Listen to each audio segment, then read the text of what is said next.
कृष्णाय वासुदेवाय हरे परमात्मने प्रणतः क्लेशनाशाय गोविंदाय नमो नमः। ओम नमो भगवते वासुदेवाय नमः।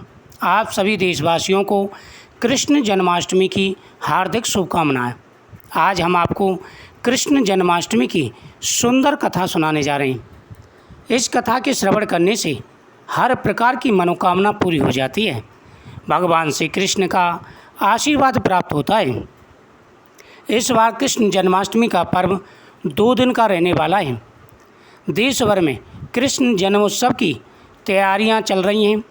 भगवान श्री कृष्ण का जन्म भाद्रपद माह के कृष्ण पक्ष की अष्टमी तिथि को रोहिणी नक्षत्र में हुआ था। इस साल जन्माष्टमी तिथि की शुरुआत 6 सितंबर को दोपहर 3:37 से शुरू होगी और 7 सितंबर को शाम 4:15 पर समाप्त होगी। लेकिन जन्माष्टमी को लेकर लोगों के बीच अभी भी असमंजस की स्थिति बनी हुई है। जन्माष्टमी के दिन यानी 6 सितंबर को सुबह 9:20 से रोहिणी नक्षत्र की शुरुआत होगी और 7 सितंबर को सुबह 10:25 पर समाप्त होगी। बता दें कि भगवान श्री कृष्ण का जन्म रोहिणी नक्षत्र में मध्य रात्रि में हुआ था, इसलिए 6 सितंबर को गृहस्थ जीवन वालों के लिए जन्माष्टमी मनाना शुभ रहेगा। हिंदू धर्म में साधु संत और सन्यासियों को वैष्णव संप्रदाय के लोगों के लिए 7 सितंबर की जन्माष्टमी मनाना शुभ रहेगा। इस वजह से जन्माष्टमी का पर्व 2 दिन का रहने वाला है। सुबह स्नान आदि करने के बाद में भगवान का पूजन करें, भगवान के सामने संकल्प करें, फिर भगवान को चंदन का टीका लगाएं, उनके सामने नैवेद्य रखें, भगवान को तुलसी की माला अर्पण करें, वैजयंती की माला अर्पण करें, दीपक जलाएं, मक्खन मिश्री रखें, मोर पंख और बांसुरी रखें, फिर जन्माष्टमी की कथा का श्रवण करें। जन्माष्टमी के दिन रात्रि में बड़े धूमधाम से भगवान कृष्ण का जन्मोत्सव मनाया जाता है। इस दौरान कान्हा के भक्त विधि विधान से पूजा करते हैं और व्रत रखते हैं। इसी के साथ ही जन्माष्टमी की कथा सुनने का बड़ा महत्व है। मान्यता है कि इससे जातक के जीवन के सभी दुख दूर हो जाते हैं, जीवन में सुख समृद्धि और खुशहाली आती है। चलिए सुनते हैं कृष्ण जन्माष्टमी की कथा। पौराणिक कथाओं के अनुसार भाद्रपद माह कृष्ण पक्ष की अष्टमी तिथि को भगवान कृष्ण ने माता देवकी की 8वीं संतान के रूप में जन्म लिया था। बात द्वापर युग की है। द्वापर युग में एक कंस नामक बड़ा अत्याचारी पैदा हुआ। उसके साथ में अगासुर, बगासुर, जरासंध, बाणासुर, तृणावत, केसी, धैनकासुर आदि बड़े बड़े राक्षस थे। इन राक्षसों ने पृथ्वी पर बड़ा हाहाकार मचाया। माता पृथ्वी इनके अत्याचारों से परेशान हो गई और भगवान विष्णु के सामने हाथ जोड़ करके माता पृथ्वी ने कहा कि हे प्रभु, मैं सब कुछ सह सकती हूँ, लेकिन पाप नहीं सहन होता, इसलिए आप मेरा उद्धार करिए। साथ ही सभी देवता भी भगवान विष्णु के पास पहुँचे। भगवान विष्णु ने उनकी प्रार्थना सुनने के बाद में कहा कि हे देवताओं, किसी भी प्रकार की चिंता मत करो, मैं तुम्हारे सभी प्रश्नों का उत्तर देता हूँ, साथ ही तुम्हारे दुखों को दूर करने का उपाय बताता हूँ। आप सभी मेरे साथ चलें, हम महाप्रभु के धाम को चलते हैं, उनसे प्रार्थना करते हैं, हमारी वह प्रार्थना जरूर सुनेंगे। यह सुनकर के सभी देवता अकस्मात एक दूसरे की तरफ देखने लगे, अचंभित हो गए। उन्होंने कहा कि प्रभु, आपके अलावा हमारा कष्ट कौन दूर कर सकता है। भगवान विष्णु ने कहा कि एक महाशक्ति है जो हम सभी के ऊपर है, हमें उनके पास चलना चाहिए। सभी देवताओं को साथ लेकर के भगवान विष्णु गोलोक धाम की तरफ चल दिए, जहाँ पर भगवान श्री कृष्ण राधा जी के साथ विराजमान हैं।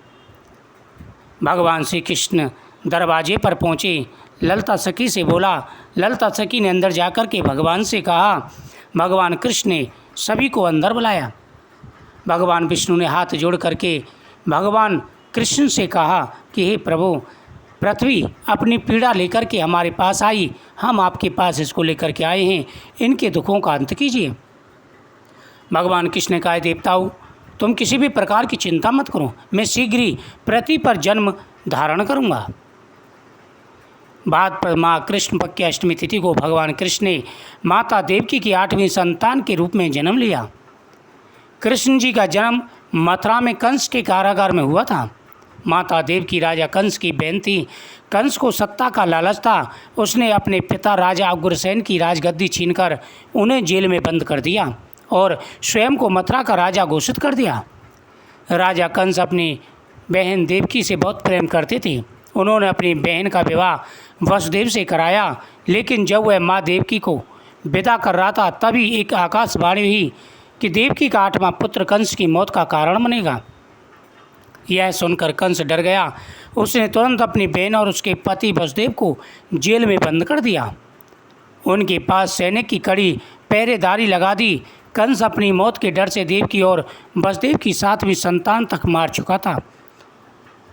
6 संतानों को उन्होंने मार दिया। भगवान की योग माया से 7वीं संतान बलभद्र यानी बलराम जी के रूप में हुई। वह रोहिणी माता के पेट में गर्भ स्थापित करा दिया। उसके बाद कृष्ण जी का जन्म हुआ। इसके बाद भाद्रपद माह कृष्ण पक्ष की अष्टमी तिथि रोहिणी नक्षत्र अंधेरी रात में भगवान कृष्ण ने 8वीं संतान के रूप में माता देवकी के सामने प्रकट हुए। चतुर्भुजाधारी भगवान विष्णु माता देवकी के सामने प्रकट हुए। कहा कि हे माते, जिस प्रकार से वाणी हुई थी, आकाशवाणी हुई थी, उसी प्रकार मैं अब अवतार ग्रहण करूँगा और मुझे शीघ्र ही गोकुल में नंद बाबा के पास छोड़ाना। आकाशवाणी हुई कि विष्णु जी ने कृष्ण जी के अवतार में देवकी के कोख में जन्म लिया है। उन्हें गोकुल में बाबा नंद के पास छोड़ाएं और उनके घर एक कन्या जन्मियों से मथुरा लाकर कंस को सौंप दें। आकाशवाणी सुनते ही वसुदेव जी के हाथों की हथकड़ियाँ खुल गईं। सभी पहरेदार सोने लगे। कान्हा ने एक टोकरी में बाल गोपाल के रूप में अपना अवतार ग्रहण कर लिया। वह उनको गोकुल में ले गए और गोकुल में ले जा कर के नंद बाबा के घर में भगवान श्री कृष्ण को सुला दिया। कान्हा को नंद बाबा के पास छोड़ाए और गोकुल से कन्या को लेकर वापस लौट आए। जेल अपने आप बंद हो गई और उनके हाथों में हथकड़ियाँ लग गईं। कन्या की रोने की आवाज़ सुनते ही सभी पहरेदार उठ गए। कंस बंदी गिराया। वह कन्या को देखकर वसुदेव की 8वीं संतान समझ उसे मारने चला, लेकिन वह आकाश में उड़ गई और फिर से आकाशवाणी हुई कि कंस को मारने वाला अब इस दुनिया में पैदा हो चुका है। बाबा नंद और उनकी पत्नी माँ यशोदा ने कृष्ण जी का लालन पालन किया। राजा कंस ने कृष्ण जी का पता लगाकर उन्हें मारने की खूब कोशिश की, लेकिन कंस की सारी कोशिशें विफल हुईं और भगवान श्री कृष्ण को कोई नहीं मार सका। अंत में श्री कृष्ण ने कंस का वध किया। राजा उग्रसेन को फिर मथुरा की राजगद्दी सौंप दी। इस तरह से जन्माष्टमी की व्रत कथा संपूर्ण हुई। इस कथा के श्रवण करने से व्यक्ति की सभी मनोकामनाएं पूरी हो जाती हैं। भगवान के सामने इस कथा को श्रवण करें, भगवान को स्नान कराएं, उसके बाद में भगवान की आरती करें, भगवान को भोग लगाएं। भगवान को मक्खन मिश्री का तथा धनिए की और आटे का, सिंगाड़े के आटे का मिक्सचर तैयार करके उनकी पंजीरी बना करके, प्रसाद बना करके भगवान के सामने समर्पित करें। जो व्यक्ति इस प्रकार से भगवान का पूजन करते हैं उनकी प्रत्येक मनोकामना पूरी हो जाती है। इस कथा को जितनी बार सुन सके उतनी बार सुने। इस कथा के श्रवण करने से आपकी हर मनोकामना पूरी होगी। भगवान जीवन में आ रहे सारे कष्टों को दूर करेंगे। मुझे उम्मीद है आपको ये जानकारी बहुत ही सुंदर लगी होगी। इस वीडियो को ज़्यादा से ज़्यादा शेयर करें, चैनल को सब्सक्राइब करें। ओम नमो भगवते